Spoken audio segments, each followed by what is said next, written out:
What made you actually subscribe to someone's OnlyFans? Was it worth it? We were former co-workers and we got along well. Platonically. You pervs.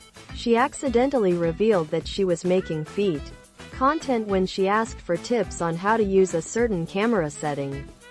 As a joke, because I am not into feet and because she would basically send the stuff to me for free to ask for. Photography adva. Ice. I subscribed for a year. Worth it because it supports her kids who are super smart and nice. Started with the extremely hot goth chicks from school. At first it was worth it.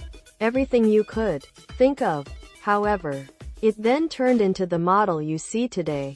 Some spicy pics but all of the good stuff locked behind $50 100 DMs. Funny enough, the best experience I had was another girl from IGH school, but she did hers completely for free. Got to see her get railed and make absolutely nothing from it. There was a guy on TikTok, and my curiosity got the better of me. Kept it for a couple weeks, and then got out of there. Lol. I have a specific fetish kink that is difficult to find content for on free sites. At least quality content anyway.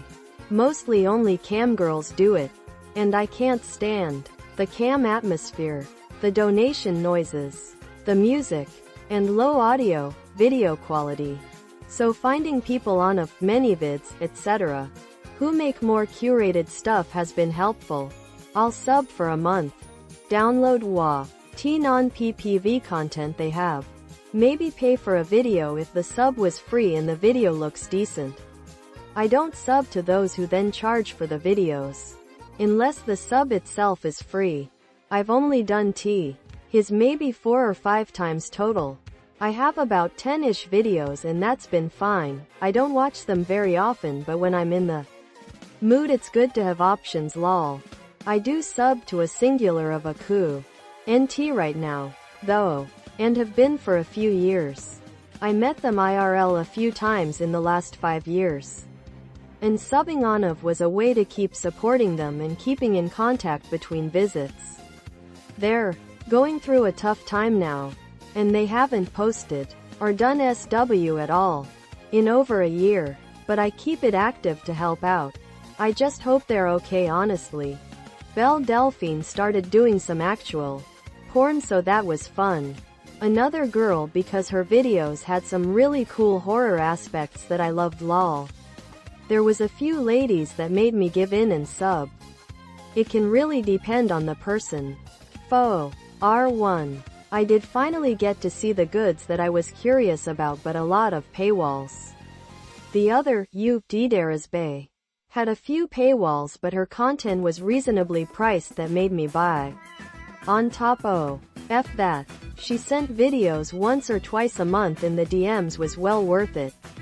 Some content creators have free pages apart from their main ones that entice you to sub to the main one, but there's EU freebies different from, let's say, their Reddit posts.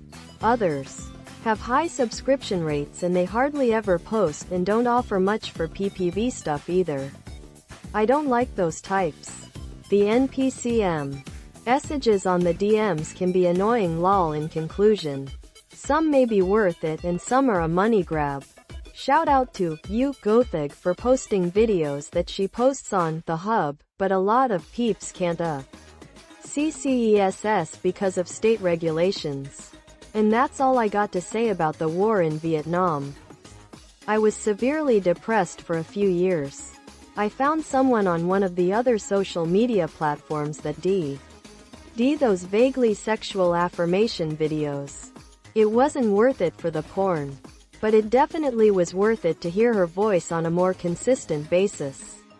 I was definitely not of sound mind because in hindsight I probably could have just rewatched a bunch of her content on Instagram or Twitter. Don't remember which one I found her on. To the same effect. But I guess it's just one of those things. Lol. I'd never pay for porn. That's just dumb. Rolling on the floor laughing, rolling on the floor laughing, rolling on the floor laughing. I did one time. IDKI was super horny and there was a specific model I had found through socials. I subbed and it was a deal of $6 a month for 4 months. I figured $24 to have access to her content was pricey, but not crazy. Then I found out that like 80% of her content was pay-per-video. So I effectively paid $24 for the privilege of paying for more. I cut my losses and never looked back. She was my manager at a minimum wage job, but nah, it's never worth it.